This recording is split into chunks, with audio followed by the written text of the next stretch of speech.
name is Shannon and welcome to my channel. Today we're going to do a pattern and fabric review featuring this beautiful fabric sewn up in a Made for Mermaids pattern. Stay tuned.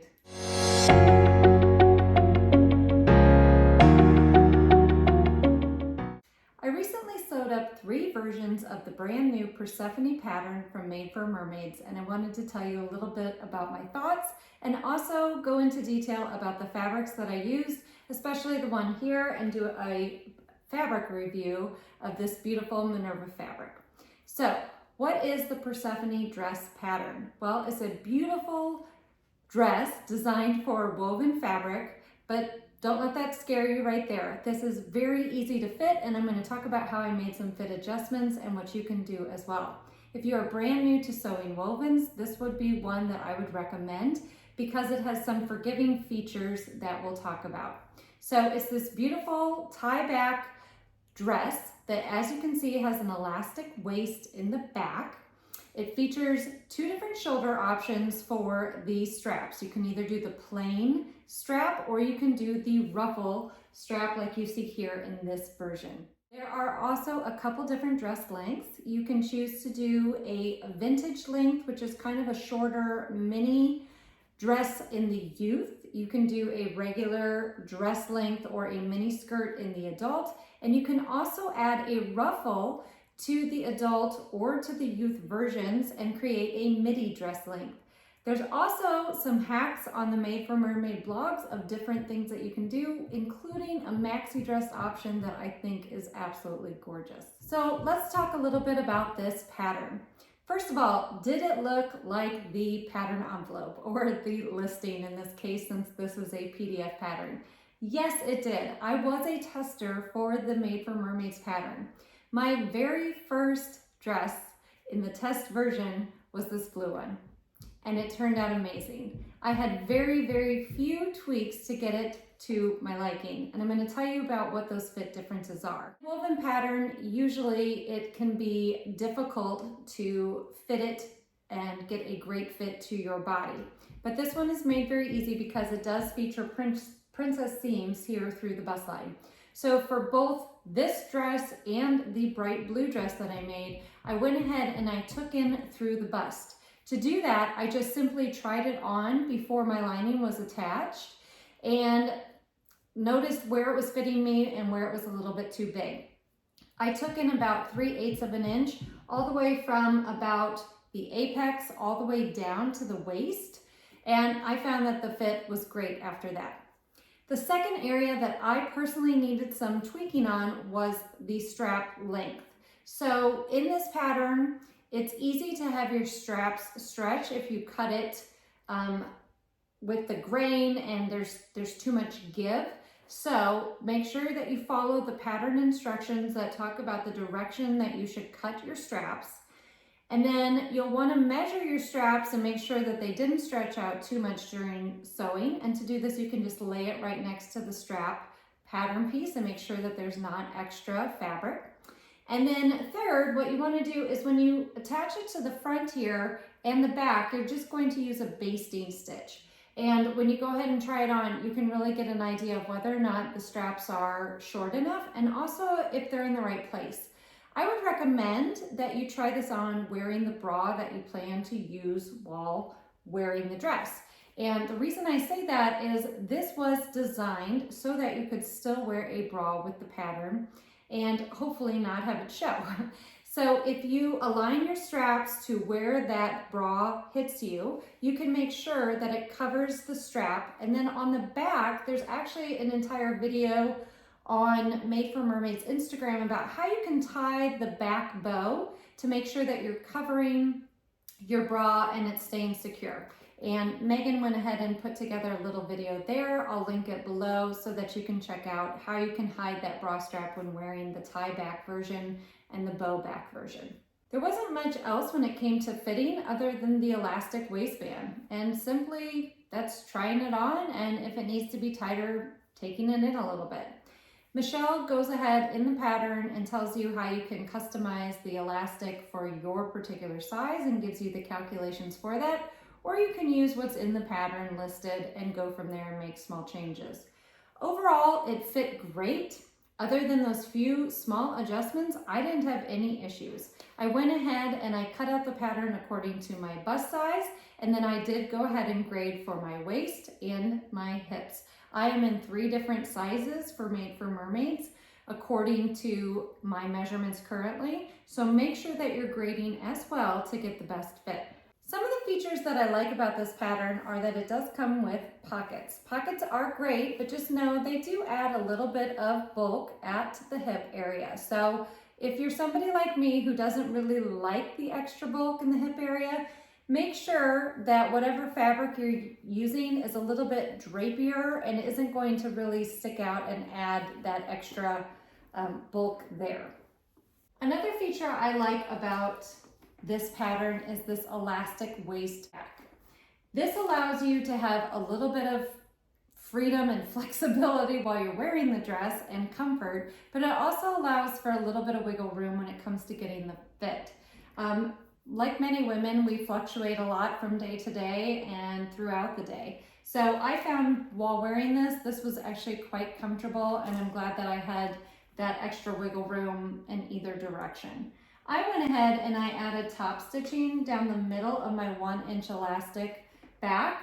This is not in the pattern, but I saw another tester do this on her version, and I really liked the way that it looked, so I went ahead and did that on mine. Now, one of the hints in the pattern that they do talk about is in order to decrease any kind of gathering and making this hip area just too bulky, to decrease that, you want to go ahead and stitch down your elastic without any gathers for like the first 1.5 to 2 inches on your side seams. Then go ahead and gather it just around the back area. That way most of this extra fabric and fullness is in the back, allowing you the room that you need, rather than at the hips and on the side and adding width to the dress. So I think that's a really helpful tip, and make sure that you do that in order to achieve that look. Now, when it comes to the bow back of this dress, I want to talk a little bit about how to cut out your fabric to avoid having a contrast in your bow. If you're brand new to sewing, this may be something that you wouldn't think through ahead of time. The dress calls for a lining. I'm showing it to you in my blue version because you can see where I used a different fabric, which by the way, this is just a bed sheet. Yep, a bed sheet that I cut up for lining. I do that a lot with my mock-ups and trial versions of my test patterns because I'm never quite sure how they're gonna turn out. This one, I just had a feeling it was gonna be great, but so I used the nice fabric. But if you're going to cut it out, make sure that your bow portion, the tie portion, is in the same fabric as your mane if you don't want that contrast. Now, one of the testers actually did the contrast on purpose and it looked beautiful. So it's really down to a preference for you on what look you're going for. But in all of my dresses, I went ahead and I made both the lining and the front the same fabric for the tie, just so you wouldn't have any difference showing once it was all tied up. Now you can see from this, it is fully lined, and the way that you close this in is through kind of like a burrito fold method if you're used to that. So you get nice clean finishes throughout, and it really makes a lovely dress, and then the skirt portion is unlined. If you're sewing it up in something sheer, it's easy to wear a slip underneath that lower part, but this keeps it nice and light and keeps it flowy and moving. Overall, I thought this dress was very simple to put together. It does take quite a bit of fabric, especially if you want to add things like the ruffle detail of the sleeve and the ruffle at the bottom portion of the dress. I had 3 meters of this Minerva fabric, and I was able to get the ruffles up here, but I did not have enough to add the ruffle to the bottom of the skirt, which I really wanted to do. So just keep in mind that you pay attention to the fabric requirements before you purchase your fabric to make your dress in whatever version you want to make. Now, there is also a peplum option, so it's more like a shirt length, and that obviously will use a lot less fabric. It may be a great way to try out a muslin version of this before you sew it up as a dress or a romper. Overall, I thought the instructions for this pattern were very thorough and detailed. There were a lot of extra little tips and tricks. It's easy to follow along and sew it up. I would say it's for a confident beginner, which is what the pattern is ranked for, and I do agree with that ranking. If it's your very first time sewing something up, it would probably be difficult to make sure that you get things like this point to look correct, maybe your strap placement, this extra gathering detail. There would be some features that would be a little bit more challenging if you've never sewn anything before, but as long as you have a few items under your belt and you feel confident using your machine, overall I don't think that it would be too bad. One of my tips that I would like to share is when it comes to areas like this on sewing, I always like to reinforce those. I go ahead and I just use an iron-on stabilizer, and I'm going to pop up here on the picture what I typically use there. And I just go ahead and I iron it right here where that point is going to be sewn on both sides. This just helps alleviate any stretching, distortion, and gets it nice and crisp. The other thing that I do and that I would highly recommend is lowering your stitch width when you're sewing just this particular area. So when I get about 1 inch away from that V point that we're going to leave the needle down and turn and then sew up the other side, just to make sure that those stitches are nice and close together, I usually lower my stitch width to about a 1.5. And I keep those stitches really tight, and then I turn and go up the other side, and I just find that it gives that area a nice, really clean finish. Stitches aren't going to be pulled apart easily, and it's just more secure, especially with that iron-on interfacing when you stitch in and making sure that you're stitching or snipping close to but not through that stitching line. So I hope that's a helpful tip in getting some really great front V's on your dress. So as you can see, I already have made 3 versions. I don't see myself stopping. I think this is a great summer dress. I personally am not a romper person. I just find them awkward to wear and awkward when you have to use the restroom. So for me, I think I'm going to stick with the dress version, but there's beautiful romper options that is an add-on to the adult pattern if that's the look that you are after. Otherwise, I think I would like to have a peplum and a lot more dresses, and especially that maxi version made up in something really soon. So yes, I plan on making several more of these, and I would highly, highly recommend this pattern to other people. And I don't just say that because I'm a tester for Made for Mermaids. As you know, if you followed my channel for long, I don't typically do reviews. I'm trying to do more videos and things like that, but I'm not going to tell you, hey, this is a great pattern and sew it up if I didn't actually believe that. So I really loved testing this one. I loved wearing this one. I've worn it out and about. And overall, I can say I do recommend this pattern to anybody that's a confident beginner all the way through an advanced sewist. So that's all about the dress pattern. Let's talk a little bit about this fabric. So as you saw, I had 3 different versions. Now, this bright blue and the pink that I sewed for my daughter, believe it or not, were thrift store fabric finds. If you have not tried looking for fabric in a thrift store, I would highly recommend that you start putting it into the rotation. I have found some amazing deals over the years, and as a pattern tester, I often am looking for lots of fabric for very inexpensive amounts, just in case things go wrong during that test version, which oftentimes they do. I will link what the line of this fabric is called. This is from the Free Spirit brand of fabrics, and it is gorgeous. It's in a cotton, so I knew it was going to be a little bit stiffer than this linen viscose, but I love this bold print, and I had 4 yards of it that I found at the thrift store. It looks like you can still find some prints like this on Etsy, but they look quite expensive. So I'm very happy that mine turned out on my test version, and I plan to wear this one all summer long. My daughter's pink fabric was kind of like a bubble or a crinkle crepe, and this was also purchased at the thrift store, and you can see it's got some lovely lightweight drape to it, but enough shaping to hold itself for this woven pattern. So I had 2 great fabrics to use for my test versions, and I'm happy to say they both turned out and they're both wearable, and we will be wearing them a ton. But let's talk about the real star of this show, to me, is this gorgeous fabric from Minerva. Fabric is the latest in some of the fabric base options by Minerva. So they came out with their own exclusive line, their exclusive prints that they've been putting out on different fabric bases for a while now. I want to say at least a year, maybe more. And the prints that they offer are just gorgeous. There's lots of different styles, lots of different colors, from bold to soft and everything in between. And the latest one that they sent out to their Minerva makers is this linen viscose blend.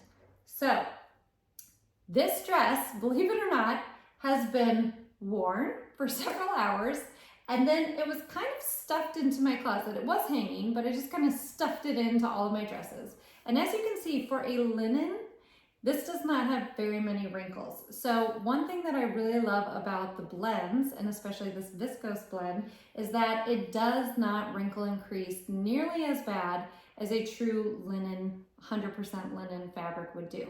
So if you're looking for versatility and wearability in a linen look, this fabric will provide that for you.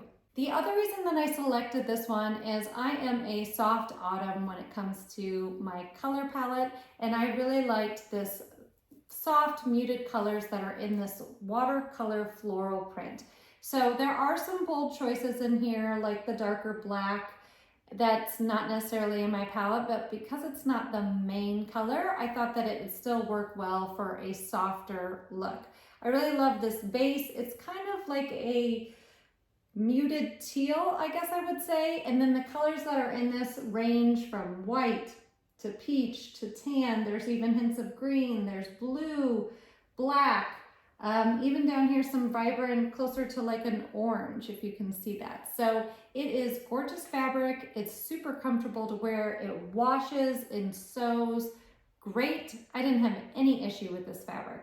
I love how it felt when I was wearing it, and overall I'm just super thrilled with how this fabric worked in this particular pattern, and I think that it would be great for so many other things. I don't have much of this left, but as you can see, in terms of opaqueness, if you can see, it's really not sheer, but I did go ahead and I wore a slip under it just because when the sunlight is catching it, I feel like at times it could be a little bit more sheer for that area, so I just wore a light slip on the bottom when I wore it out.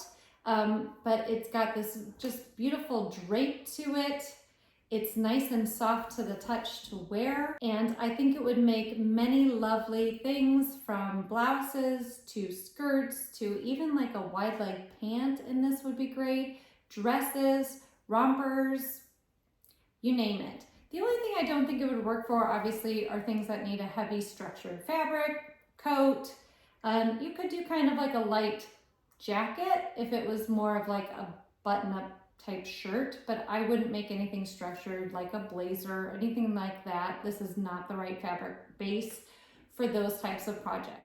Down below, I'll link my blog post, and in it you'll see the written version of this pattern review, but it will also include links to all the products I talked about here today, everything from the interfacing that I use, to the thread that I prefer, to the patterns, to the fabrics, well, except my thrifted fabric. I can't really give you links to those, but to this amazing fabric, it'll all be linked below and to my blog as well.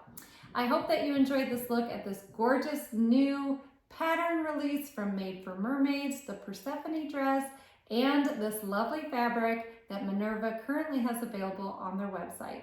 Check it out, see all the different options and colors and beautiful designs that they have, and check it out on Minerva.com today. Until next time, happy sewing.